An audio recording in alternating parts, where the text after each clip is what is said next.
Hello everyone, मैं हूं विवेक राज और आप सभी का स्वागत है इस मेरे अपने यूट्यूब चैनल केमिस्ट्री बाय विवेक सर पे। सभी को जय हिंद साथियों। तो आज की इस वीडियो में हम प्रैक्टिस करेंगे क्लास झारखंड बोर्ड के क्लास 11 केमिस्ट्री के chapter second structure of atom के प्रीवियस ईयर क्वेश्चंस। तो झारखंड बोर्ड में जो क्लास 11 के जो क्वेश्चन पेपर होते हैं वो प्रीवियस ईयर क्वेश्चन जो होते हैं वो मल्टीपल चॉइस क्वेश्चन होते हैं। तो यहाँ हम लोग केवल और केवल मल्टीपल चॉइस क्वेश्चन को ही हम लोग प्रैक्टिस करने जा रहे हैं। तो वीडियो स्टार्ट करने से पहले मैं आपको एक छोटा सा रिक्वेस्ट करना चाहूंगा कि प्लीज मेरे इस वीडियो पे जरूर आप लाइक करें और मेरे चैनल को सब्सक्राइब कर लें। और क्लास 11 का जो मैंने चैप्टर फर्स्ट का जो वीडियो बनाया था, some basic concept of chemistry का जो वीडियो बनाया था, उसे काफी अच्छा रिस्पॉन्स मिला और मैं आप सभी को थैंक यू कहना चाहूंगा।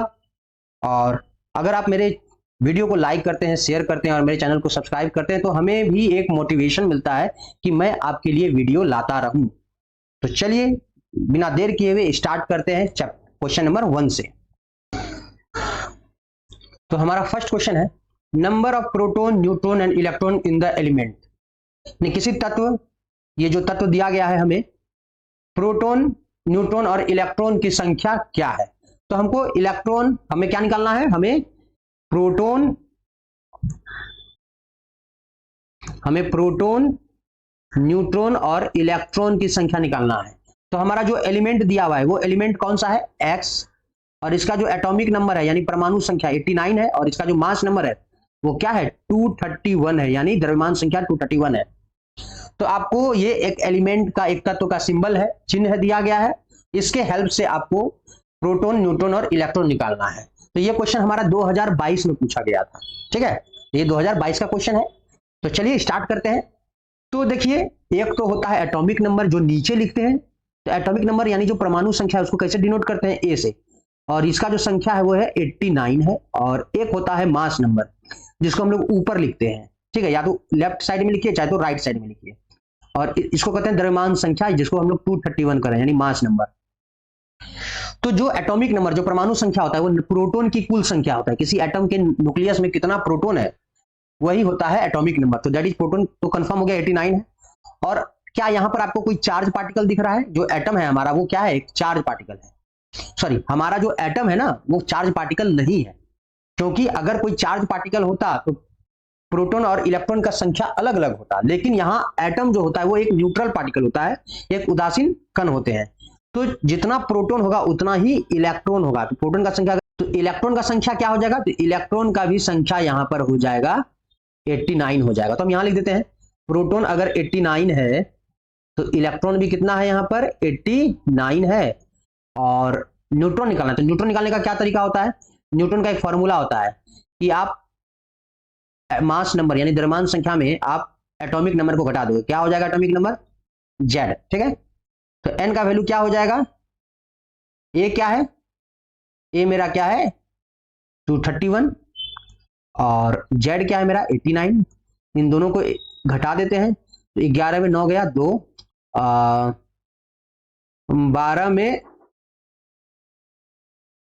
12 में 8 गया 4 और 2 में बस यहां से 1 बचा। तो नंबर ऑफ न्यूट्रॉन का संख्या आ गया आपका 142। तो आपको यहां पर अब ऑप्शन दिया हुआ है, तो ऑप्शन को चेक करना है। तो पहले यहां प्रोटॉन लिखना है, तो प्रोटॉन कितना है, यहां पर देखिए 89 है, न्यूट्रॉन कितना है 142 है और इलेक्ट्रॉन कितना है 89 है। तो जरा अब ऑप्शन को चेक कीजिए, तो कौन सा ऑप्शन लग रहा है, आई थिंक ऑप्शन बी। तो प्रोटॉन 89 है, न्यूट्रॉन 142 है और इलेक्ट्रॉन 89 है। तो हमारा ऑप्शन बी जो है वो सही नजर आ रहा है, तो इसका सही आंसर हो जाएगा ऑप्शन बी। चलिए अगले क्वेश्चन पे चलते हैं हम लोग।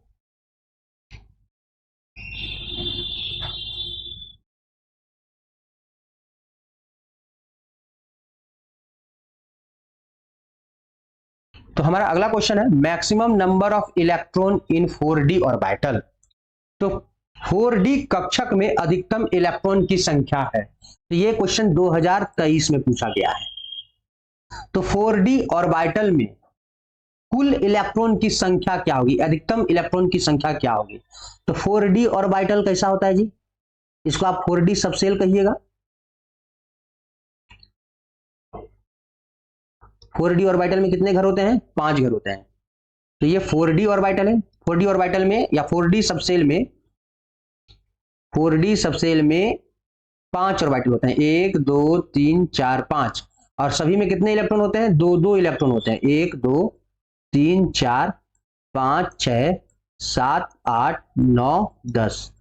तो टोटल 5 ऑर्बिटल होते हैं डी सबसेल में।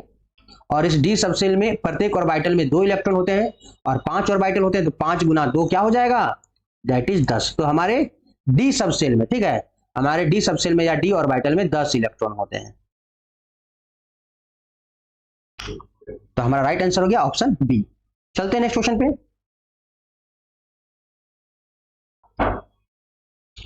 The orbital with quantum number n बराबर 3 और l बराबर 2। तो यहां पर बोला गया है कि आपको ऑर्बिटल का नाम बताना है जिसका जो प्रिंसिपल क्वांटम नंबर n का वैल्यू 3 है और क्या l का वैल्यू क्या हो? 2। तो जो n का वैल्यू 3 है वो 3 लिख लेंगे। और l बराबर आपको पता है अगर 0 होगा तो वो s ऑर्बिटल है, l का वैल्यू अगर 1 होगा तो वो p है, 2 होगा तो वो d है और 3 होगा तो वो क्या है? f ऑर्बिटल है। तो हमें l का वैल्यू 2 दिया हुआ है। तो l का वैल्यू 2 किसके लिए होता है? d ऑर्बिटल के लिए। तो l का वैल्यू 2 है तो हम यहाँ d ऑर्बिटल लिख देंगे। तो यहां जो हमारा आंसर आएगा वो क्या आ जाएगा? 3d। तो इसका जो सही ऑप्शन होगा वो क्या होगा? Option C, that is 3d। चलते हैं नेक्स्ट क्वेश्चन पे।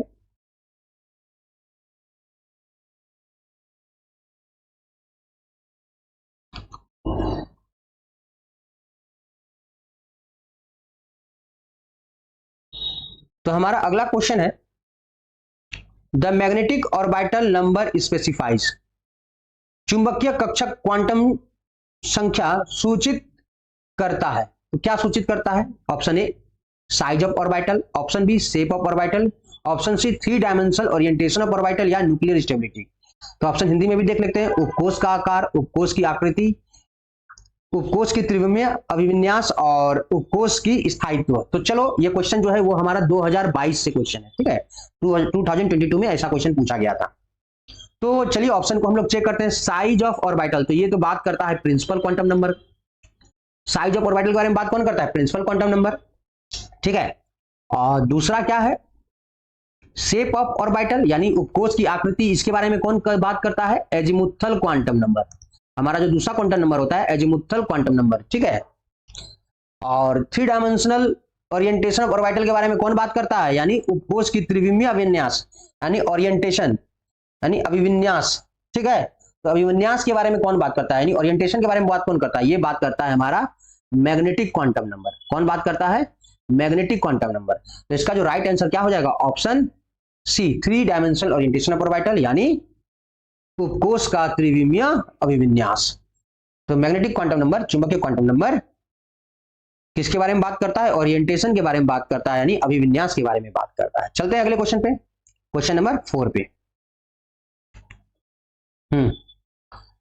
तो हमारा अगला क्वेश्चन है which atom is indicated by configuration helium 2s1। तो हीलियम 2s1 विन्यास वाले परमाणु कौन सा होगा? तो कौन सा होगा जी? किसका कॉन्फ़िगरेशन जो है ऐसा होगा, ठीक है। तो आपको हम बता दें कि यहां पर कॉन्फ़िगरेशन है हीलियम 2s1, ठीक है। तो हीलियम का एटॉमिक नंबर 2 होता है यानी हीलियम में 2 इलेक्ट्रॉन होते हैं और टोटल मिला दिया जाए तो हो गया 3 इलेक्ट्रॉन। चलो एक बार इसको हम फिर से लिख लेते हैं। हीलियम को क्या लिखते हैं? 1s2। हीलियम का कॉन्फ़िगरेशन 1s2 होता है और इसके बाद क्या दिया हुआ है? 2s1 दिया हुआ है, ठीक है। तो हीलियम का कॉन्फ़िगरेशन क्या होता है? 1s2 होता है, उसके बाद क्या लिखा हुआ है? 2s1। तो नॉर्मल तो रूल यही है 1s2 2s1। तो टोटल इलेक्ट्रॉन कितना है इसमें? तो इलेक्ट्रॉन का जो संख्या है वो टोटल 2 + 1 दैट इज 3 है। तो इलेक्ट्रॉन 3 है तो इसका मतलब किस परमाणु में 3 इलेक्ट्रॉन होता है? तो परमाणु जिसका एटॉमिक नंबर अगर इलेक्ट्रॉन 3 है तो उसका एटॉमिक नंबर भी 3 हो जाएगा उस परमाणु का। तो किस परमाणु का एटॉमिक नंबर 3 है यानी किस परमाणु में इलेक्ट्रॉन का संख्या 3 होता है? तो हमको पता है लिथियम का जो होता है एटॉमिक नंबर जो होता है वो 3 होता है। तो चलिए अगले चलते हैं अगले क्वेश्चन पे। ये भी क्वेश्चन 2022 से था। चलते हैं अगले क्वेश्चन पे।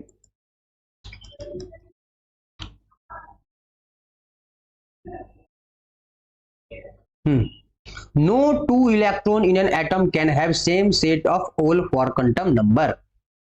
किसी परमाणु में 2 इलेक्ट्रॉन चारों क्वांटम संख्या का मान समान नहीं हो सकता, यह संबंधित है। तो ये किससे संबंधित है? हुन रूल से संबंधित है, अबाउ रूल से संबंधित है, या पॉली एक्सक्लूजन प्रिंसिपल से संबंधित है, या किसी से संबंधित नहीं है। तो आप लोग जब पढ़े होंगे कि किसी no two electron in atom can have same set of all 4 quantum numbers, यानी किसी एटम में, परमाणु में ऐसा कोई 2 इलेक्ट्रॉन नहीं है जिसका 2 इलेक्ट्रॉन नहीं होगा जिसका क्वांटम नंबर का चारों सेट बराबर हो जाए। तो पहला क्वांटम नंबर जो n है, प्रिंसिपल क्वांटम नंबर, वो बराबर हो सकता है। एजिमुथल क्वांटम नंबर l, ये बराबर हो सकता है 2 इलेक्ट्रॉन का। मैग्नेटिक क्वांटम नंबर, चुंबकीय क्वांटम संख्या, ये बराबर हो सकता है। लेकिन जो चौथा क्वांटम नंबर है, दोनों के लिए अलग अलग होता है। दोनों के लिए क्या होता है? एक का होता है +½ एक के लिए क्या होता है? स्पिन का वैल्यू, स्पिन क्वांटम नंबर जो होता है वो दोनों सेम नहीं होता है। तो एक इलेक्ट्रॉन का वैल्यू होता है +½ और दूसरा इलेक्ट्रॉन का वैल्यू क्या होता है? -½ तो ये कौन सा रूल है आपको बताना है। तो ये जो रूल है वो है poly exclusion principle. Poly exclusion principle कहता है कि अगर किसी ऑर्बिटल में 2 इलेक्ट्रॉन है तो दोनों का स्पिन जो है, वो सेम नहीं होगा। एक क्लॉकवाइज होगा और दूसरा क्या होगा? एंटी क्लॉक हो जाएगा। तो इसका ऑप्शन सही है, ऑप्शन सी। चलते हैं अगले क्वेश्चन पे। Which of the following is correct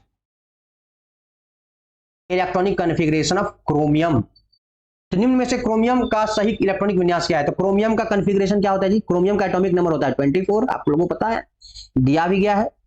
तो क्या होता है? 1s2, 2s2, 2p6, 3s2, 3p6, यहां तक 18 हो गया। अब देखिए 4s1, तो यहां 4s2 की जगह 1 हो जाएगा और 3d पे क्या हो जाएगा? 5 हो जाएगा। तो यहां पर जो कॉन्फ़िगरेशन है, थोड़ा सा ये एक्सेप्शन, इसमें आप स्टार मार्क दोगे, ठीक है ना। तो क्रोमियम हो गया और कॉपर हो गया और सिल्वर हो गया, ये 3 वो जो है, ऐसे और भी ज्यादा होते हैं लेकिन आपको कम से कम ये 3 याद रखना है, क्रोमियम, कॉपर और सिल्वर। तो क्रोमियम, कॉपर और सिल्वर, इन तीनों का इलेक्ट्रॉनिक कॉन्फ़िगरेशन में अबाउ रूल का वायलेशन हो रहा है, अबाउ रूल का फॉलो नहीं होता है। क्योंकि इलेक्ट्रॉन 4s में दोनों जाना चाहिए, लेकिन 4s में एक ही इलेक्ट्रॉन होगा और बाकी जो एक्स्ट्रा इलेक्ट्रॉन है वो कहां शिफ्ट हो जाएगा? डी वाले में, 3d वाले में। तो इसका जो कॉन्फ़िगरेशन होगा वो क्या होगा, जरा देखते हैं। आप जरा इसको मिला लीजिए। तो यहां से यहां तक को आप आर्गन कहोगे, आर्गन 3p6 तक 18 इलेक्ट्रॉन है, 4s1 3d5। तो ऐसा देखिए किसका कॉन्फ़िगरेशन है? Argon 4s1 3d5। तो देखिए ऑप्शन सी को जरा देखिए आप लोग। तो ऑप्शन सी में क्या है? आर्गन 4s1 3d5 है। तो चलिए इस आंसर पे हम टिक कर देते हैं और यही हमारा सही ऑप्शन भी है। चलते हैं अगले क्वेश्चन पे। तो हमारा नेक्स्ट क्वेश्चन है, the de Broglie wavelength of tennis ball of mass 60 gram moving with velocity 10 metre per second is approximately, यानी ये क्वेश्चन 2023 का है। तो 60 ग्राम भार वाली टेनिस गेंद 10 मीटर प्रति सेकेंड की वेग से गति कर रही है, इसका डी ब्रोगली तरंग दैर्घ्य क्या होगा? तो हमको क्या यहां पर निकालने बोल रहा है? तो यहां पर हमें वेवलेंथ निकालने बोल रहा है, ठीक है। तो हमें क्या निकालने बोल रहा है? D Broglie wavelength. तो डी ब्रोगली वेवलेंथ का फॉर्मूला क्या होता है? तो डी ब्रोगली वेवलेंथ का फॉर्मूला होता है लैम्डा इक्वल टू,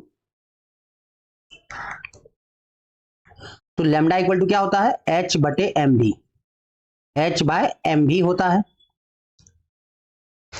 तो h का वैल्यू क्या है हमारे लिए? h क्या है? प्लांक कांस्टेंट है, m क्या है? मास है पार्टिकल का, और v क्या है? वेलोसिटी है। तो हमें जो दिया हुआ है उसको हम पहले लिख लेते हैं। तो हमें क्या दिया हुआ है? गेंद का जो द्रव्यमान है, मास है। तो जो बॉल है, टेनिस बॉल, उसका मास दिया हुआ है, वो कितना दिया हुआ है? 60 ग्राम। तो जब भी हम कैलकुलेशन करते हैं ना, तो हम ग्राम में नहीं करते बल्कि किलोग्राम में करते हैं। तो हम क्या करेंगे? उसको हम चेंज कर देंगे, किसमें? किलोग्राम में। तो 1000 से डिवाइड कर दिए, तो 1000 डिवाइड करने के बाद हमें पता चला कि जो वैल्यू आएगा वो क्या आएगा? 0.06 ग्राम, किलोग्राम आएगा। और वेलोसिटी दिया हुआ है, कितना दिया हुआ है? 10 मीटर पर सेकेंड। तो ये मीटर पर सेकेंड में ही दिया हुआ है, हमें कोई दिक्कत नहीं है। तो चलिए हम लोग अब इस फॉर्मूला का यूज करते हैं। तो h जो है प्लांक कांस्टेंट होता है 6.626 होता है, इसको 6.6 मान लेते हैं। 10 पे पावर -34 होता है। और मास कितना दिया हुआ है इलेक्ट्रॉन का? इलेक्ट्रॉन का जो मास दिया हुआ है वो है, सॉरी, टेनिस बॉल का जो मास है वो किलोग्राम में हमने अभी जस्ट फाइंड किया, 0.06 और इसको मल्टीप्लाई कर दिया किससे, वेलोसिटी। तो वेलोसिटी क्या है, गति क्या है, 10 मीटर प्रति सेकेंड। तो 10 से हमने गुना कर दिया। अब अगर इसको हम सॉल्व करें तो क्या होगा, तो पॉइंट को पहले हटाते हैं, तो पॉइंट यहां से हटाएंगे तो क्या हो जाएगा, नीचे में 10 हो जाएगा, और यहां पॉइंट हटाएंगे तो क्या हो जाएगा, 100 हो जाएगा ऊपर में।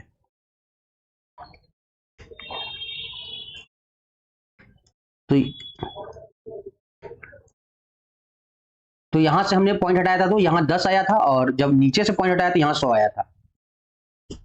तो ये 10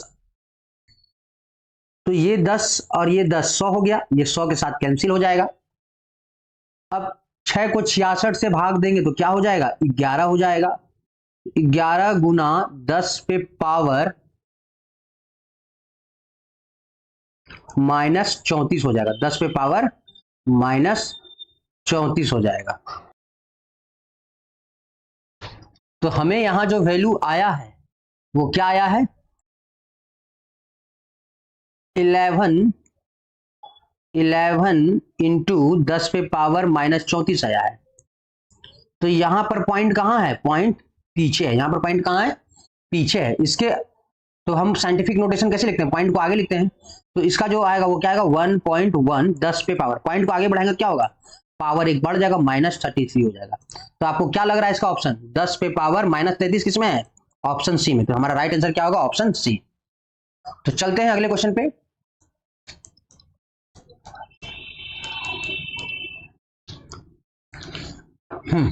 तो हमारा अगला क्वेश्चन है, the series of line in the hydrogen spectrum which appear in the visible region of electromagnetic spectrum. तो यह क्वेश्चन 2024 से है, यानी हाइड्रोजन स्पेक्ट्रम में विद्युत चुंबकीय दृश्य क्षेत्र में दिखाई देने वाली रेखाओं की श्रेणी है। तो आखिर आपको पूछ रहा है यहां पर कि जो हाइड्रोजन स्पेक्ट्रम होता है ना, तो उसमें एक विजिबल रीजन बनता है, यानी दृश्य वाला रीजन बनता है, ठीक है, दृश्य क्षेत्र बनता है। तो उस हाइड्रोजन स्पेक्ट्रम में जो दृश्य क्षेत्र है यानी विजिबल रीजन है, वो कौन सा रीजन में पड़ता है, कौन सा श्रेणी में पड़ता है, कौन से सीरीज में पड़ता है, लाइमन सीरीज में पड़ता है, फंड सीरीज में होता है, बाल्मर में होता है, पास्चन सीरीज में होता है। तो हमें पता है कि जो बामर सीरीज में पड़ता है, हमारा ऑप्शन क्या हो जाएगा, ऑप्शन सी। तो बामर सीरीज जो होते हैं वो कौन सा रीजन में आते हैं, विजिबल रीजन में आते हैं, ठीक है ना, यानी दृश्य क्षेत्र में आते हैं। इसका जो सही आंसर होगा बामर श्रेणी यानी बाल्मर सीरीज। ऑप्शन सी हमारा राइट आंसर हुआ। चलते हैं अगले क्वेश्चन पे।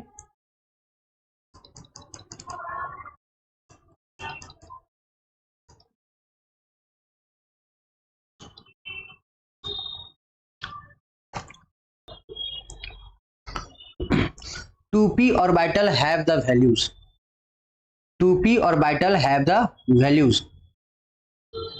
तो 2p ऑर्बिटल का मान क्या होगा, तो देखिए यहां पर आपको पता है कि जब हम 2p ऑर्बिटल लिखते हैं तो ये आगे वाला जो नंबर है वो प्रिंसिपल क्वांटम नंबर को दिखाता है। तो ये n का वैल्यू हो गया 2, और प्रिंसिपल क्वांटम नंबर के बाद होता है एजीमुथल क्वांटम नंबर। तो s ऑर्बिटल के लिए l का वैल्यू होता है 0, p ऑर्बिटल के लिए 1 का मान होता है, d के लिए 2 होता है l का वैल्यू, और f के लिए 3 होता है l का मान। तो यहां पर p ऑर्बिटल है तो p ऑर्बिटल के लिए l का मान क्या होगा, 1 होगा। तो हमारा जो राइट आंसर होगा n बराबर 2 l बराबर 1। तो चलिए देखते हैं किसमें है ऐसा ऑप्शन। तो ऑप्शन ए में तो नहीं है, ऑप्शन बी में n बराबर 2 l बराबर 1। तो ये हमारा ऑप्शन बी सही है।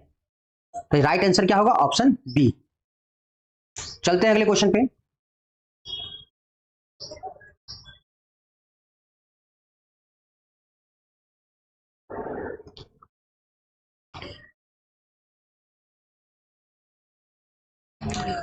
Which of the following principles rule state the electron enters the subshell that has least energy। यानी निम्नलिखित सिद्धांत नियम के अनुसार इलेक्ट्रॉन न्यूनतम ऊर्जा वाले कक्षक में प्रविष्ट करता है। यानी ये क्वेश्चन जो है 2024 का है, तो ये 2024 में पूछा गया क्वेश्चन है। तो आखिर किस नियम के अनुसार जो इलेक्ट्रॉन जो है ना वो लोअर वाले सबसेल में, यानी लोअर सबसेल में पहले इलेक्ट्रॉन जाएगा, फिर लोअर सबसेल पूरा कंप्लीट फील्ड हो जाएगा, तब उसके बाद हायर वाले सबसेल में इलेक्ट्रॉन जाएगा। तो ये रूल कौन कहता है, यानी जो है 1s2 है 2s2 है, तो जब तक पहले 1s कंप्लीट नहीं होगा तब तक 2s में इलेक्ट्रॉन नहीं जाएगा। जब 2s में फिल हो जाएगा उसके बाद 3s में जाएगा, जब 3s कंप्लीटली फिल हो जाएगा तब क्या होगा, 3p6 में जाएगा। तो ये रूल कौन सा बताता है, तो ये रूल बताता है हमारा अबाउ प्रिंसिपल। तो अबाउ का नियम हमारा सही आंसर होगा, option B is the right answer. अब हम लोग मूव करते हैं अगले क्वेश्चन पे। तो हमारा अगला क्वेश्चन है the number of D electron retained in Fe2+ ion is. तो Fe2+ आयन में उपस्थित डी इलेक्ट्रॉन की संख्या होगा कि क्या होगी। तो ये 2024 का क्वेश्चन है और Fe2+ एक आयन है, लेकिन हम पहले Fe का कॉन्फ़िगरेशन लिखेंगे। Fe का कॉन्फ़िगरेशन क्या होता है, 1s2 होता है, 2s2 होता है, 2p6 होता है, 3s2 3p6। यहां तक आपने आर्गन का कॉन्फ़िगरेशन लिख दिया। अब इसके बाद क्या लिखेंगे, 4s2 और 4s के बाद क्या होता है 3d, 4s के बाद होता है 3d। तो 3d में कितना इलेक्ट्रॉन होगा, तो यहां तक 18 हुआ, 2 2 4 10 12 18 18 2 20 और 20 और 6 26। तो 26 इलेक्ट्रॉन हो गया। कितना इलेक्ट्रॉन हो गया, 26 इलेक्ट्रॉन हो गया। ठीक है, तो टोटल इलेक्ट्रॉन 26 है, लेकिन यहां हमको बात कर रहा है Fe2+ की। तो Fe2+ में 2 इलेक्ट्रॉन निकालना पड़ जाएगा क्योंकि ये आयन है। तो ये Fe2+ का आयन 2+ है, यानी 2 इलेक्ट्रॉन यहां से हमको निकालना पड़ जाएगा। तो इलेक्ट्रॉन निकलेगा कहां से, तो एक नियम है कि जब भी इलेक्ट्रॉन निकलेगा तो वो एक बाहर वाला कक्षा से निकलता है, बाहर वाले सेल से निकलता है। तो 3d तो तीसरे वाले सेल में है, लेकिन 4s जो है आपका वो बाहर वाला सेल में है। 4s जो है वो फोर्थ सेल में है। तो पहले इलेक्ट्रॉन 4s से निकलेगा। तो कितना इलेक्ट्रॉन निकालना है, 2 इलेक्ट्रॉन निकालना है। तो 4s क्या हो जाएगा, 0। तो अब कॉन्फ़िगरेशन क्या हो जाएगा, तो 1s2 2s2 2p6 3s2 3p6। ये तो हो गया आर्गन तक। 4s में 0 हो जाएगा और क्या बच जाएगा, 3d6। तो डी यहां पर पूछा है डी इलेक्ट्रॉन कितने होंगे। तो डी इलेक्ट्रॉन कितने नजर आ रहे हैं आपको, तो डी इलेक्ट्रॉन यहां पर 6 इलेक्ट्रॉन नजर आ रहा है, जिसका जो राइट आंसर हो जाएगा ऑप्शन ए। अब हम लोग चलते हैं अगले क्वेश्चन पे।